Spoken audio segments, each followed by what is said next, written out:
నమస్కారం. Shivareddy logics alias compete మైండ్స్లో academy యొక్క యూట్యూబ్ ఛానల్కి మీ అందరికీ స్వాగతం. ఇవాళ కరెంట్ అఫైర్స్లో భాగంగా మనం చర్చించుకోబోయే కరెంట్ అఫైర్ అంశం ఫుడ్ ఇర్రేడియేషన్.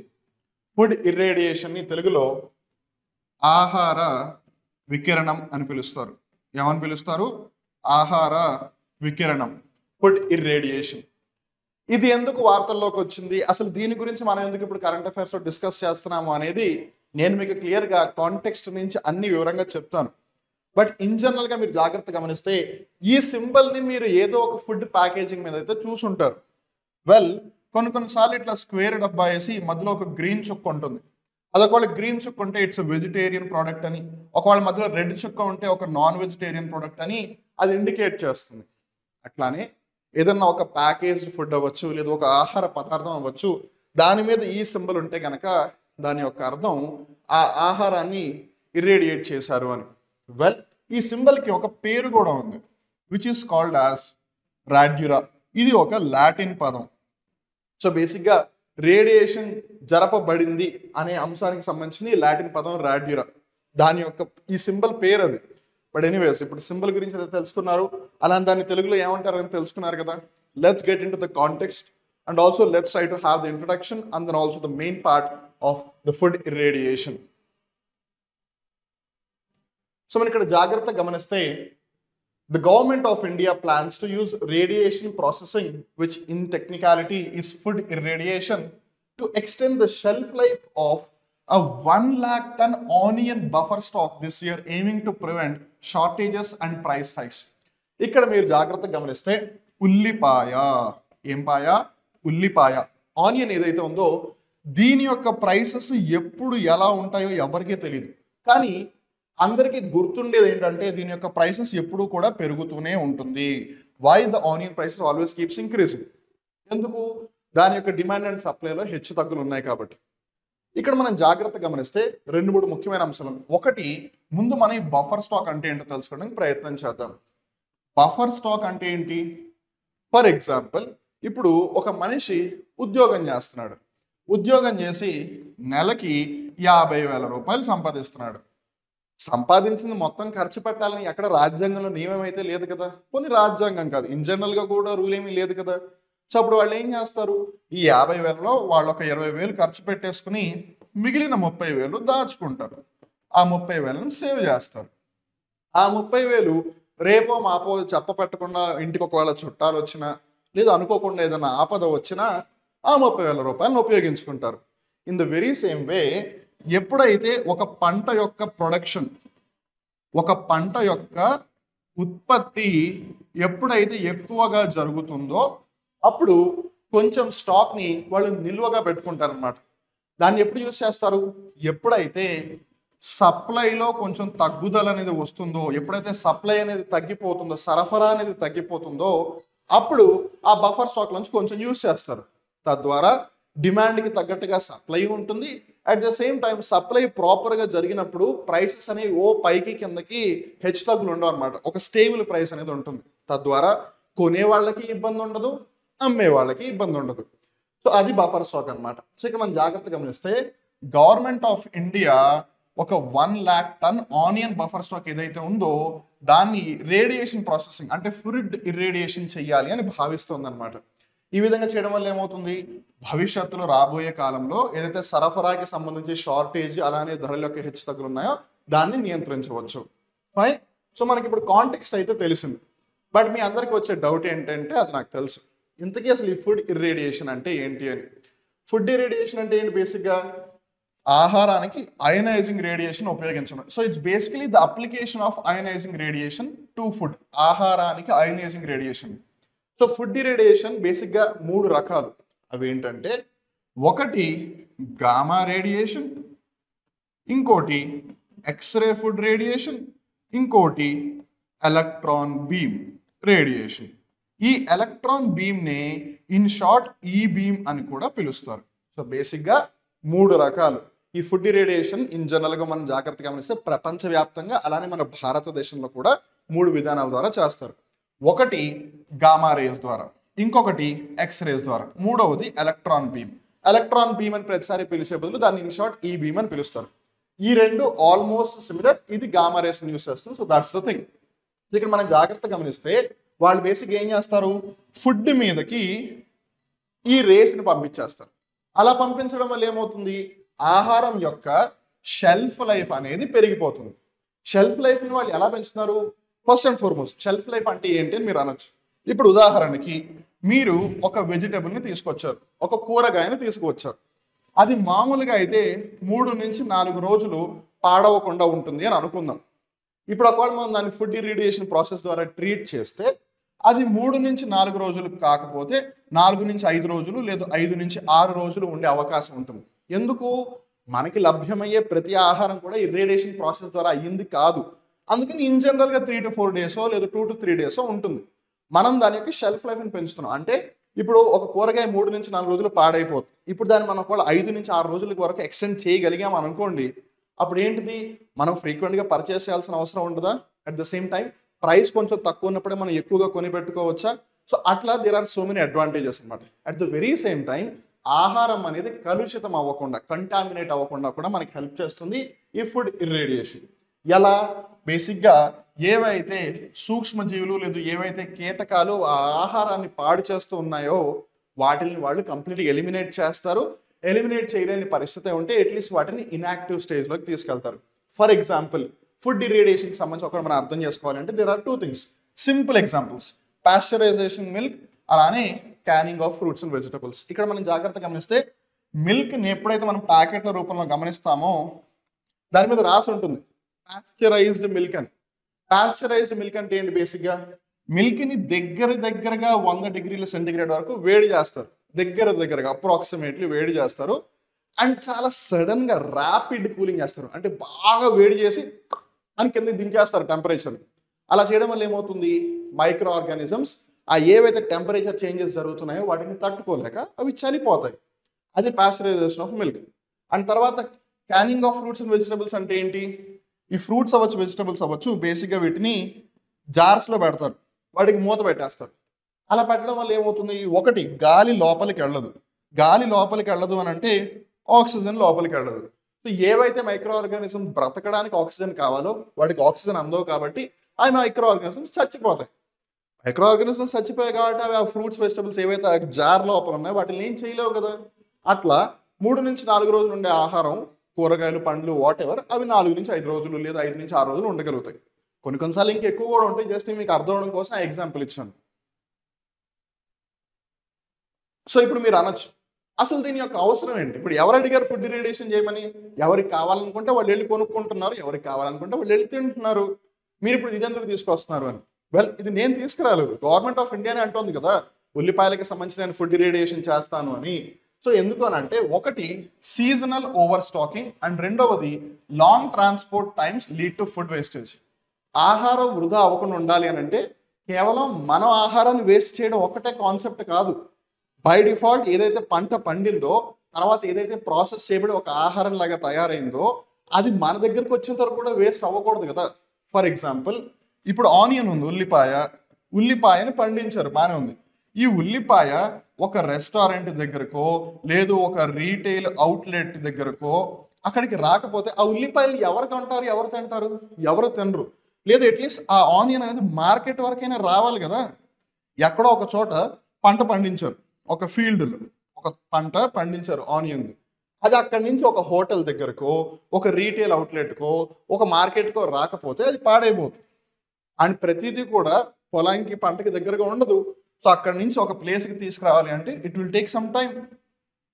సో ఇప్పుడు ఉదాహరణకి ఒక రోజు కావాలి అని అనుకుందాం, కానీ ట్రాఫిక్ వల్ల లేదు వేరే కారణాల వల్ల ఒక రోజులో రావాల్సింది 3 రోజులకి వచ్చింది అనుకోండి, అది వచ్చినప్పుడు పాడైపోతుంది కదా. సో అట్లా అనమాట. అలానే సీజనల్ ఓవర్ స్టాకింగ్ అంటే ఏంటి? ఫర్ ఎగ్జాంపుల్ ఇప్పుడు ఒకవేళ ఆనియన్ మనకి అక్టోబర్ నెలలో చేతికి వచ్చింది అని అనుకుందాం. ఇప్పుడు అక్టోబర్లోనే ఉల్లిపాయ పండుతుంది, కోత వచ్చేస్తుంది, హార్వెస్టింగ్ వచ్చేస్తుంది అని అనుకుందాం. సో అక్టోబర్లో అందరికి వచ్చేసింది. సో ఇప్పుడు సడన్గా సప్లై ఎక్కువైపోయింది కాబట్టి ప్రైస్ పడిపోతుంది. ఎందుకు? Simple economics. ఉంటే డిమాండ్ ఉంటుంది, లేదు సప్లై ఉంటుంది. ఈ రెండింటి మీదే బేసిక్ ఎకనామిక్స్ అంతా ఆధారపడి ఉంది. ఇప్పుడు ఆనియన్ ఉంది, అందరికీ ఆనియన్స్ కావాలి. వాళ్ళు ఏదో ఒక కూర చేసుకుంటే దాంట్లో ఖచ్చితంగా ఉల్లిపాయను వాడేస్తారు. సో ఒక సర్టెన్ డిమాండ్ అయితే ఉంది. ఆ డిమాండ్కి తగ్గట్టుగా సప్లై ఉంటే ప్రైస్ స్టేబుల్గా ఉంటుంది. డిమాండ్ ఎక్కువైపోయింది, అడిగే వాళ్ళు ఎక్కువ మంది ఉన్నారు, కానీ అంతగా ఉల్లిపాయలు సరఫరా జరగకపోతే ఉల్లిపాయల ధరలు పెరిగిపోతాయి. లేదు ఒకవేళ అడిగే వాళ్ళకన్నా సప్లై ఎక్కువగా చేస్తే ధరలు తగ్గిపోతాయి. సో బేసిక్గా అలానే వర్కౌట్ అవుతుంది కదా. సో అందుకని వీటన్నిటిని దృష్టిలో పెట్టుకుని సీజనల్గా ఉన్నటువంటి ఒకవేళ సప్లై ఎక్కువ అయిపోతే ప్రైసెస్ పడిపోతాయి. సో అట్లా ప్రాబ్లమ్ని మనం ఏం చేయాలి, సాల్వ్ చేయాలి. అలా అని చెప్పి అవసరం లేకుండా ఉల్లిపాయలు ఎవరు పడితే వాళ్ళకి ఇచ్చేయలేం కదా. సో దాన్ని స్టోర్ చేయాలి. స్టోర్ చేస్తే మళ్ళీ మైక్రో ఆర్గానిజమ్స్ లాంటి ప్రాబ్లం వస్తాయి కదా. అందుకనే ఫుడ్ డిగ్రేడేషన్ చేస్తే అది నార్మల్గా ఎంత టైం అయితే ఉంటుందో దానికన్నా కొంచెం ఎక్కువసేపు ఉంటుంది, దాని షెల్ఫ్ లైఫ్ని మనం పెంచవచ్చు. అందుకని ఫుడ్ డిగ్రేడేషన్ అనేది చాలా అవసరం. సో ఇక్కడ మనం జాగ్రత్తగా గమనిస్తే ఈ ఫుడ్ డిగ్రేడేషన్ అనేది ఎందుకు అవసరం అనే దానికి ఒకటి సీజనల్ ఓవర్ స్టాకింగ్ అయితే, అట్ ద సేమ్ టైం ఒక ప్లేస్ నుంచి ఇంకో ప్లేస్కి తీసుకెళ్ళడానికి పట్టే సమయం ఇంకో రెండో కారణం అయితే, మూడో కారణం ఏంటంటే మన భారతదేశంలో ఉండే వాతావరణ పరిస్థితులు. So we're in tropical region, మనం ఉష్ణమండల ప్రాంతంలో ఉన్నాం. ట్రాపికల్ రీజియన్లో ఏమవుతుంది, టెంపరేచర్ ఎప్పుడు ఎక్కువగా ఉంటుంది, అట్ ద సేమ్ టైం వాతావరణంలో హ్యూమిడిటీ మాయిశ్చర్ కూడా ఎక్కువగా ఉంటుంది, తేమ. సో ఈ వాతావరణంలో వేడి అలానే తేమ ఎక్కువగా ఉండడం వల్ల మైక్రో ఆర్గానిజమ్స్ కూడా ఎక్కువగా బ్రీడ్ అవుతూ ఉంటాయి. అంటే సూక్ష్మజీవులు కూడా వాటి యొక్క తరతరాలు నెక్స్ట్ జనరేషన్స్ కూడా చాలా ఫాస్ట్గా తీసుకొచ్చేస్తాయి, చాలా ఎక్కువగా తీసుకొస్తాయి. మనకంటికి కనిపించవు కదా అవి. సో అవి ఎప్పుడైతే ఎక్కువగా వాటి నెక్స్ట్ జనరేషన్స్ని తీసుకొచ్చేస్తాయో అప్పుడు జరగాల్సిన ఘోరం అంతా జరిగిపోతుంది. ఇన్ఫాక్ట్ ఇక్కడ మనం జాగ్రత్తగా గమనిస్తే ఒకటి అది ఆహారాన్ని స్పాయిల్ చేసేస్తుంది, అండ్ రెండు post harvest losses. Post harvest losses అంటే ఏంటి, ఉదాహరణకి మీరు పంటను పండించారు, పంట పండించినప్పుడు బేసిక్గా ఉదాహరణకి ఒకవేళ 1 టన్ను ఉత్పాదన జరిగిందని అనుకుందాం. ఈ 1 టన్నుని ఎగ్జాక్ట్లీ మనం మార్కెట్కి తీసుకురాగలమా? కొన్నిసార్లు పంట పండినప్పుడే మేబీ ఒక 100 కిలోలు ఎంతో పోతుంది, because 1 ton is nothing but 1000 kgs. So ఒక 1000 కిలోలలో 100 కిలోలు పోయింది అనుకుందాం వేస్టేజ్. సో ఇప్పుడు అక్కడే 900 kgs వచ్చేసిందిగా, అంటే 10% ఈజ్ ఆల్రెడీ వేస్టెడ్. ఈ 900 కిలోల్లో కూడా మార్కెట్కి ఒక 750 కిలోలే సరిగ్గా వచ్చాయి, అంటే ఎవరైనా కొనగలిగే పరిస్థితిలో ఉండేవి వచ్చాయి. అంటే అక్కడ మళ్ళీ ఇంకో 150 కిలోలు పోయిందిగా. సో టోటల్ 250 కిలోలు వేస్ట్ అయిపోయిందిగా. అట్లా పోస్ట్ హార్వెస్ట్ కోత జరిగిన తర్వాత కూడా దగ్గరగా 40 to 50% వేస్టేజ్ ఉంటుందన్నమాట ఆహారం, అలానే ఆహార ధాన్యాల్లో ఇండియాలో 40 to 50%. అంటే సగం, we're losing half of the food. అందుకే ఫుడ్ సప్లై పరంగా కూడా ప్రాబ్లమ్స్ ఉన్నాయి.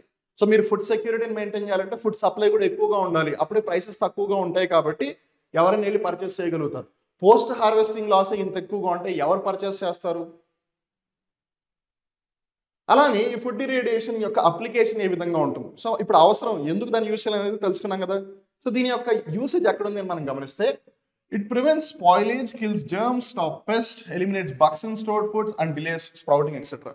ఫర్ ఎగ్జాంపుల్ ఆనియన్ ఒకటి, అలానే పొటాటో.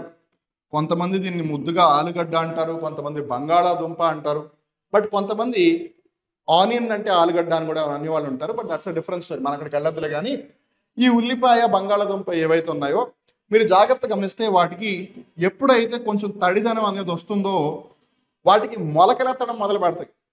మన బ్రెయిన్లో మొలకలు వస్తాయో లేదో తెలియదు, కానీ ఈ ఉల్లిపాయ బంగాళాదుంప మీద అయితే ఖచ్చితంగా మొలకలు వస్తాయి. ఆ మొలకలని ఆపడం కానీ, లేదు ఏవైతే జర్మ్స్ ఉంటాయో, లేదు ఏవైతే చదలు ఉంటాయో వాటన్నిటిని చంపాలి, లేదు వాటన్నిటిని ఎలిమినేట్ చేసేయాలంటే ఈ ఫుడ్ ఇర్రేడియేషన్ బేసిక్గా పనిచేస్తుంది అనమాట. సో ఇక్కడ మనం జాగ్రత్తగా గమనిస్తే ఫుడ్ ఇర్రేడియేషన్ గురించి అది ఐడియా వచ్చింది కదా. ఒక్కసారి మనం కొంచెం వెనకాల ఏమేమి డిస్కస్ చేసినప్పుడు వరకు అనేది రివైజ్ చేసుకోవడానికి ప్రయత్నం చేద్దాం. First and foremost food irradiation.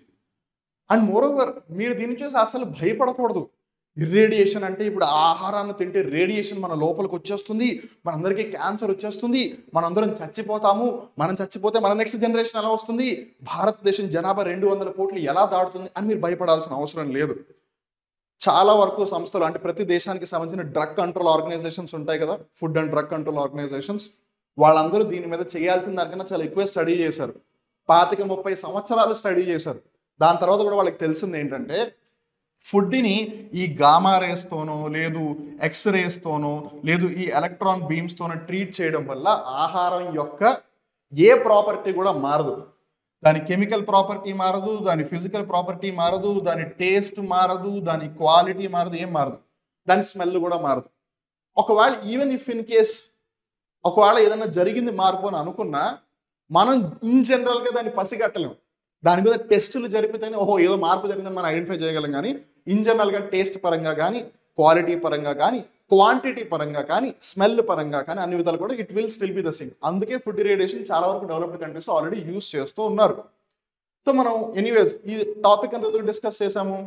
ఆనియన్కి సంబంధించి ఏదైతే బఫర్ స్టాక్ ఉందో దాన్ని ఫుడ్ ఇరేడియేషన్ చేస్తానని గవర్నమెంట్ ఆఫ్ ఇండియా చెప్పింది కాబట్టి. సో ఫుడ్ ఇరేడియేషన్ ఏంటి? బేసిక్గా ఫుడ్ స్పాయిల్ అవ్వకుండా, మరీ ముఖ్యంగా కోత అయిపోయిన తర్వాత, హార్వెస్ట్ అయిపోయిన తర్వాత ఏదైతే లాస్ జరుగుతుందో దాన్ని అరికట్టడం కోసం. ఎందుకంటే ఇప్పుడు మీరు ఆనియన్ దాచిపెట్టుకున్నారు, కానీ మాయిశ్చర్ వల్ల లేదు దేనివల్ల అది పాడైపోయింది. లాభం ఏంటి? మీరు దాచిపెట్టి ఎవరు యూజ్ చేయలేరు కదా దాన్ని. సో అందుకని సో ఇక్కడ బేసిక్గా ఆనియన్ గురించి డిస్కస్ చేస్తాం కాబట్టి ఆనియన్ యొక్క ఉత్పాదనకి సంబంధించిన కూడా కొంచెం సమాచారం మనం తెలుసుకుంటే చాలా చాలా మంచిది. సో ఆనియన్ ప్రొడక్షన్కి సంబంధించి మనం గమనిస్తే India is the second largest onion growing country in the world. ప్రపంచంలోనే ఈ ప్యాజ్ డాలో కాన్సెప్ట్ ప్రకారం ప్యాజ్ ఎక్కువగా ఎవరు పండిస్తున్నారు అని అంటే కనుక చైనా మొదటి స్థానంలో ఉంది, రెండవ స్థానంలో ఇండియా ఉంది. So China is the leading producer of onion, India is the second leading producer of onion. అలానే మరి మన రాష్ట్రాల పరంగా చూసుకుంటే ఏ రాష్ట్రాలలో ఈ ఉల్లిపాయ ఎక్కువగా పండిస్తారో మనం జాగ్రత్త గమనిస్తే Maharashtra, Madhya Pradesh, Karnataka, Odisha, Uttar Pradesh, Gujarat, Andhra Pradesh and Tamil Nadu. So we can clearly say there is region over here. ఇప్పుడు తమిళనాడు అని అన్నారు, తమిళనాడు ఇక్కడ ఉంది అనుకుందాం, ఇక్కడ పక్కన కేరళ ఉంది, ఫైన్ లేదు. కానీ పైన కర్ణాటక ఉంది కదా, ఇక్కడ ఆంధ్రప్రదేశ్ ఉంది కదా, ఇక్కడ మహారాష్ట్ర ఉంది కదా, ఇక్కడ గుజరాత్, ఇక్కడ మధ్యప్రదేశ్, ఇక్కడ ఉత్తరప్రదేశ్, ఇక్కడ ఒడిస్సా. సో మీరు ఇక్కడ జాగ్రత్తగా గమనిస్తే ఆల్మోస్ట్ ఒక పర్టికులర్ రీజియన్ ఆనియన్కి సంబంధించింది. అండ్ ఇందులో కూడా మహారాష్ట్ర బాగా ఎక్కువగా పండిస్తుంది అన్నమాట ఉల్లిపాయలు. సో ఏదేమైనా సరే ప్రపంచంలో ఉల్లిపాయ ఎక్కువగా పండించే దేశం చైనా, తర్వాత ఇండియా. ఇండియాలో ఏ రాష్ట్రాలు ఎక్కువగా పండిస్తాయంటే మహారాష్ట్ర, మధ్యప్రదేశ్, కర్ణాటక, ఒడిషా, ఉత్తరప్రదేశ్, గుజరాత్, ఆంధ్రప్రదేశ్ అండ్ తమిళనాడు. ఫైన్. ఒకవేళ మనం నిజంగా నంబర్స్ పరంగా మాట్లాడుకుంటే కనుక Maharashtra stands at number 1 with 42% అప్రాక్సిమేట్గా. సెకండ్ ప్లేస్లో మధ్యప్రదేశ్ విత్ షేర్ ఆఫ్ 15%. ఇది మనకి ఎలా తెలుస్తుంది ఇది ఫస్ట్ ఇది సెకండ్ అని అంటే 2021-22 సంవత్సరానికి సంబంధించి ఏదైతే థర్డ్ అడ్వాన్స్ ఎస్టిమేట్ ఉందో దాని ప్రకారం మనకి తెలుస్తుంది అనమాట. Just look at the difference. Maharashtra first ప్లేస్లో ఉందంట, మధ్యప్రదేశ్ సెకండ్ ప్లేస్లో ఉందంట. మొత్తం ఒకవేళ దేశం మొత్తం కలిపి 100 కిలోల ఉల్లిపాయలను ఒకవేళ ఉత్పాదన చేస్తే, జస్ట్ మీకు అర్థం కోసం చెప్తాను, 100 kg ఆనియన్ ప్రొడ్యూస్ చేస్తే దాంట్లో 42% అంటే 42 kgs ఓన్లీ మహారాష్ట్ర నుంచి వస్తున్నాయంట, ఇంకో 15% మధ్యప్రదేశ్, అంటే 57% ఓన్లీ రెండు రాష్ట్రాల నుంచి వస్తున్నాయి. అండ్ ఆర్ఎన్ఏకి కూడా డిఫరెన్స్ చూడండి, ఇది 42 ఎక్కడ, అది 15 ఎక్కడ. సో వీ కెన్ క్లియర్లీ సే మహారాష్ట్ర లేకపోతే ఇండియాలో సగం మందికి ఉల్లిపాయలు దొరకవు అని.